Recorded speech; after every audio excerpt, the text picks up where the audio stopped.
I'm the Irish guy, and right, today I'm going to take a look at every Premier League club and find each team's cheekiest transfer decision or move they've made so far this summer. Cheeky, cheeky, cheeky! Right, let's go. Arsenal, the Aaron Ramsdale price tag. Arsenal have barely flinched a muscle in the transfer window so far. They'd be more silent than the cat in A Quiet Place 3. Literally nothing has occurred at the Emirates so far, which leads me to believe that the transfer director Adu must be sitting on a beach in Trinidad, feeding cookies to baby monkeys, whilst letting some fat chef poke his armpits. But I think the cheekiest thing Arsenal have done so far is place a fat £40 million price tag on Aaron Ramsdale's head, a goalkeeper who rots on the bench, getting paid more money than Ederson. I'm sorry, but this lovable little goblin is on £120,000 a week, and his only job is literally to smile whilst pretending to concentrate on the bench. We all know that he probably daydreams through every Premier League match. When David Raya is out there making saves, Ramsdale is probably sitting down wondering what a Chinese Hermione would look like. Who do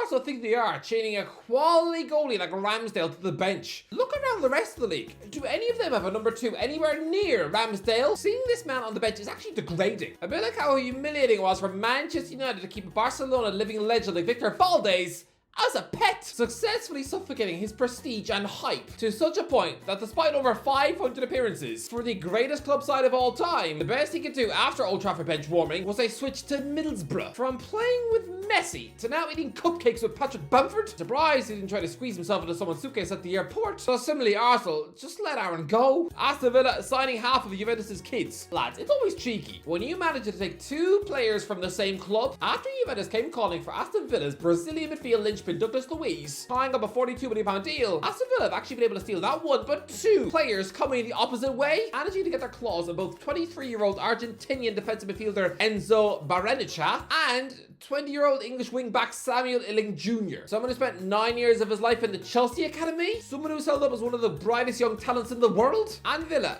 managed to shake down Juventus for both of these highly rated children. It's been like someone knocking on my door and asking if they could buy my camera, and I say, sure, here it is, but first you have to give me your shoes and underpants. It's an odd request, sure, and strange bargaining tactics, but if they wind up having to trudge home with dog poo clinging to their toes, then you manage to get a cheeky win. Bournemouth inquiring for Cameron Archer. Okay, Bournemouth have not done much so far this window, but they are apparently readying a deal for Cameron Archer of Aston Villa. No, don't worry. If any of you who thought that Sheffield United bought this striker permanently last summer, yeah, you didn't imagine that.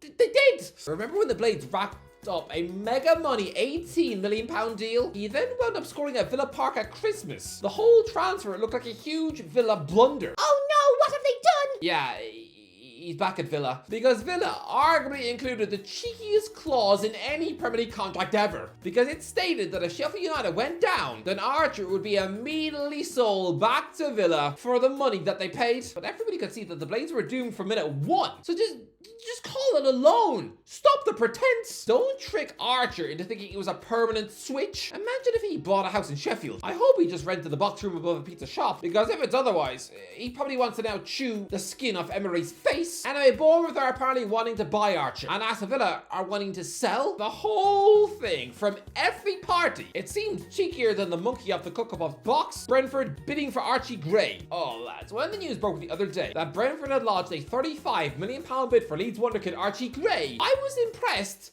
but confused. For months, all I've been hearing is that Gray is the next superstar. An 18-year-old super talented on the road, someone who could play right back, central midfield, attacking midfield, even as a striker. So to see this megastar make the first move of his career, and with his destination going to be Brentford, if anything, he's actually downsizing clubs. It seemed very weird. I rate the ambition, but Gray, his next move was always going to be to a club with actual Champions League ambitions, not to a team whose star player is eyeing up so many fire exits. You'd swear he was Michael Schofield in disguise. Lads, Gray is someone who's sitting on a Premier League bench at 15. So Brentford trying their luck with him. It's a bit like seeing the school nerd trying to ask out the prom queen when he's got chunks of ham sandwich in his braces. Lads, Tottenham have since stolen Gray from under Brentford's nose. But that makes so much more sense. It's a bit like if Ryan Sessegnon, after his huge monstrous hype at Fulham, then wound up at Crystal Palace. Or if Kyle Walker back in 2009 had traded Sheffield United for Sunderland. This is such a Tottenham signing and has been for years. So Brentford, Back off. Brighton signing Yankuba Minte. Oh, Brighton, you cheeky little lobsters. I have a feeling that they just pulled off a transfer madness. As opportunistic as ever, this club have swooped to take teenage Gambian winger Yankuba Minte from Newcastle for £30 million without this fella ever having played a single game for the Magpies. I know he had a quality year on the final last season. 11 goals is a brilliant return. They took so much money at Newcastle to steal a player before he even had his debut. This is somebody who's probably only worn the famous Newcastle United shirt once at his unveiling last year. For all we know, that could now have chocolate ice cream stains down the front. It doesn't matter. It was never going to be used. For all we know, Minte could have since fed the shirt to his cat. But for Brighton to steal him before he ever got things going with Newcastle, it's a bit like somebody interrupting a couple's first date and asking the woman if she'd like to come with him. Look, collecting £30 million for a child is cute, but I have a feeling we're going to look back at this deal and think, what have Newcastle done? A bit like how Chelsea gave up on Kevin De Bruyne without ever giving him a chance. Well done, Brighton. This is a clever, cheeky risk. Chelsea inquiring for Alexander Isak. Yeah, last week, Chelsea inquired for Alexander Isak, apparently ready to offer Newcastle Nicholas Jackson in part exchange. Really? Did they really think they had a chance of pricing Isak away from St. James's Park when they don't even have Champions League football to offer him? And to think that Newcastle would trade him for Jackson, you'd have more chance of convincing my granddad to buy a steak. And he hasn't moved since 2006. Isak scored 25 goals in 40 games for Newcastle last season. He is a mega supreme rock star. Look, Chelsea sniffing on Newcastle for strikers isn't anything new. This is a club who signed both Demba Ba and Luke Remy. And Chelsea were even linked with Solomon Rondon a couple of years ago. They love Newcastle United strikers. But signing Isak, no chance. Crystal Palace, the Michael Olise sell-on clause. Lads, you probably thought that Crystal Palace only chucking in a measly £50 million release clause into Michael Olise's contract and be forced to sell a generational talent like him to Bayern Munich will laugh hurt. Although, generational talent? Easy. He's 22 years old and yet to make his France debut. He ain't nothing close to being world class yet. And anyway, Palace have managed to sneak in a cheeky 15% sell-on clause into his Bayern Munich contract. I mean, they have probably been annoyed that his old club Reading have taken a chunk of the pie this summer, so Palace have done the same thing. Like, if Olise gets sold for £100 million in the future, then Palace, they could get a cool 15 million quid for nothing. Well done, Steve Parish. Everton signing Iliman Ndiaye. Okay, maybe this isn't that cheeky, but I just remember a year ago when the sky was falling in at Sheffield because Iliman Ndiaye, their star player, was being sold to Marseille. The way people spoke about this guy leaving the Blades, it was a bit like your elderly neighbour complaining because the council were about to steal their toilet, forcing her to just do a poo in her microwave. So for Everton to bring this 24-year-old French forward back into the Premier League with absolute ease, just wrapping up a £15 million for someone who Sheffield United fans were comparing to Zidane. I mean, the hype in the championship was surreal. Even QPR mega fan James Alcott was insisting that Ndiaye would soon be leading the line for Arsenal. Sorry, James, did you eat poison porridge that morning? Because all I see is the modern day Shabani Nanda. The reason this is cheeky is because Everton tried to get this guy a year ago when he was at the Blades and they said no. So in the same way they went back in to get Arnaud Danjuma 6 months after being rejected by him, they've done the same thing. Everton and Sean Dyche, they're playing the long game. Fulham rejecting bids for João Palhinha. João Palhinha to Bayern Munich is going to happen. Stop pretending like you've managed to convince him to stay. They've already rejected 2 bids again from the Germans this summer. Once Palhinha gets back from the Euros, he's going to be a very angry boy. Ipswich Town signing Ben Johnson. Is it really that cheeky? Ipswich Town have spoiled the one club legacy of West Ham's 24-year-old right back Ben Johnson, someone who had been with the Hammers since 2007 when he was just 7 years old. He has never represented a single other club in his entire career of kicking a football. So for Ipswich to complete the signing of him on a free transfer, breaking up a 17-year marriage, who do they think they are? Jude Law's nanny? Leicester City asking £30 million for Kieran Dewsbury-Hall. How? Just how? I don't understand how Leicester City have managed to shake Chelsea down for £30 million for Kieran Dewsbury-Hall, a central midfielder who is so average.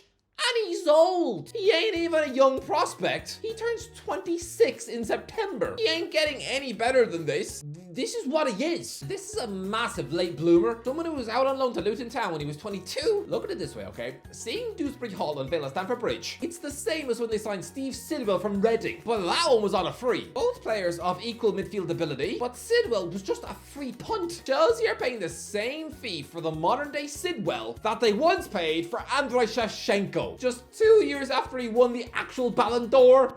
Make it make sense. Liverpool inquiring for Anthony Gordon. This was so cheeky. Liverpool actually inquiring for Anthony Gordon of Newcastle this summer. This was the mother of all cheekiness. Lads, I thought FSG hated cheekiness. Like when Arsenal bid 40 million plus £1 for Luis Suarez. John Henry looked like that level of cheekiness probably made him splurt milk all over his phone. But this is even cheekier than that. Gordon just had an electric season at Newcastle. 12 goals and 11 assists to force his way into the England squad. So thinking they could steal this rising star from ambitious Newcastle after just 18 months, that's cheeky enough. But the fact that he came through Everton's academy and was an Everton player as recently as last year, oh wow, it gets even cheekier.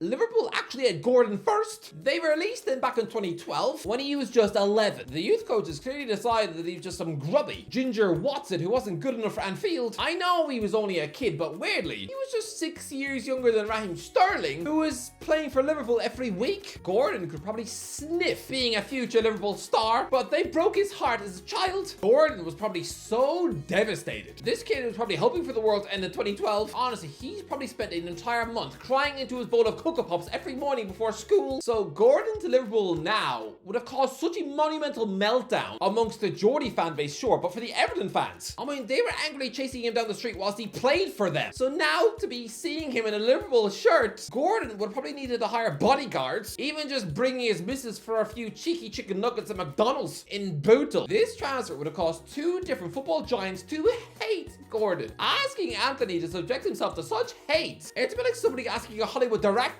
if he'll kill the cat in A Quiet Place 3. Yeah, you're gonna have milkshakes thrown at you in restaurants. Man City inquiring for Mohamed Kudus. Yeah, apparently Man City have inquired for West Ham midfield star Mohamed Kudus, which is fine, he's a quality player. But what's cheeky about it is that this is the third time this club have pestered West Ham inside a year. Don't forget, they bid £90 million for West Ham's captain a year ago. A few weeks later, they were on the verge of signing Lucas Paqueta for £80 million, just a year into his West Ham life, and now they're back in for Kudus. I mean, Man City weren't successful in buying either of those two, so to come back and annoy West Ham again, they are treating them how Liverpool once used Southampton. Oh, it must be embarrassing. Man United, the Jarrad Branthwaite bid. Okay, one news story this week is that Man United actually offered Man City the chance to buy back Jadon Sancho. That has to be nonsense. About as ridiculous as the story a few years ago about how they were trying to get City to take Paul Pogba off their hands. Nonsense, right? So the cheekiest move that Man United have made so far this summer is to bid £35 million for Everton centre half Jarrad Branthwaite. Look, £35 million is probably about right, but Everton want 80. They want a Harry Maguire fee or a Wesley Fofana fee. So to chuck in a bid that's not even 50% of what the Toffees want. Of course that's cheeky. Newcastle wanting Gerald Kwanzaa. Look, Newcastle definitely win for the most unpredictable transfer window so far. I mean, when this club experienced the mega money takeover, whoever thought John Ruddy was going to be unveiled in black and white? But no, the cheekiest move from Newcastle was to actually listen to Liverpool's Gordon talks. They were open to it. The only reason the move collapsed is because Newcastle asked for young centre-half Jarrad Kwanzaa in exchange. The 21-year-old future England star, apparently. Look, Liverpool choosing to walk away from this deal might age very poorly if Gordon winds up clawing 50 England caps, whilst Kwanzaa grows up to have the career of a Jamal Lascelles. But at the minute, Kwanzaa has such massive height, so for Newcastle to actually ask for him in the deal, oh, it's cheeky, cheeky, cheeky. Imagine if this had gone through. It would be such vindication for Gordon, because he was probably that crying ginger gremlin in the car park, being picked up by his mum after Liverpool had said no, while Kwanzaa was probably, at the time, the king of the academy, held up as the future of the club, the golden boy. So for Gordon to finally manage to kick him out of Anfield and steal his job, oh, I bet that would have felt sweet. Nottingham Forest signing Elliot Anderson. This was cheeky and bad business. Lads, Nottingham Forest were recently laughed at for paying over the odds for Morgan Gibbs-White when they threw huge bucks at Wolves to steal their homegrown midfield talent. Yeah,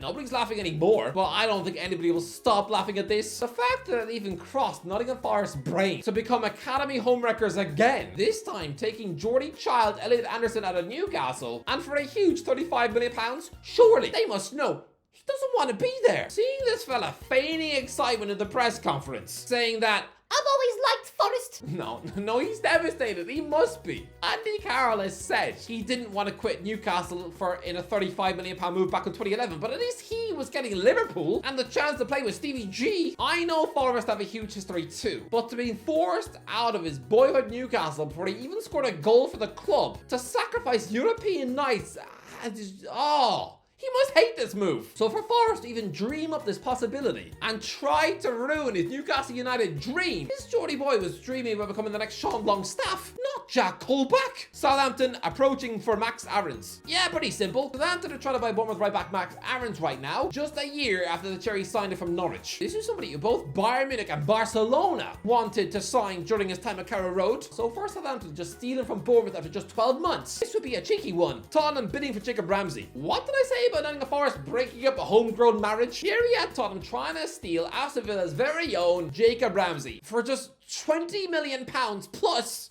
Giovanni Lo Celso. £20 million plus some misfit they don't want anymore. That seems like such a measly undercooked offer that you'd assume Ramsey was out of contract in a year, right? No, he's got a Villa deal that runs until 2027, and yet Tottenham are launching such an underwhelming bid in 2024 in an era where Newcastle demanded £50 million for Sean Longstaff 5 years ago? What is this? 20 mil? Also, trying to deny Ramsey his Champions League dream with his boyhood Villa?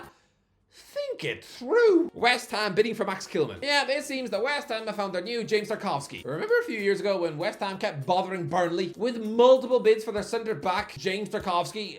They never got him. And now, in true baby reindeer fashion, they found their next obsession, focusing on another mid-table centre back, now trying to steal Max Kilman.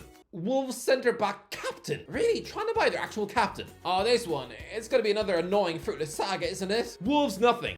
Yeah, Wolves haven't really done anything cheeky either at all, but there's still time. Next! Oh, wait, there is no next. Anyway, that's it. Let me know, what do you think? Let me know in the comments below. What do you think? What was the cheekiest move your club made? Let me know in the comments. If you enjoyed the video, don't forget to like, share, and subscribe. As always, I'll talk to you in a while.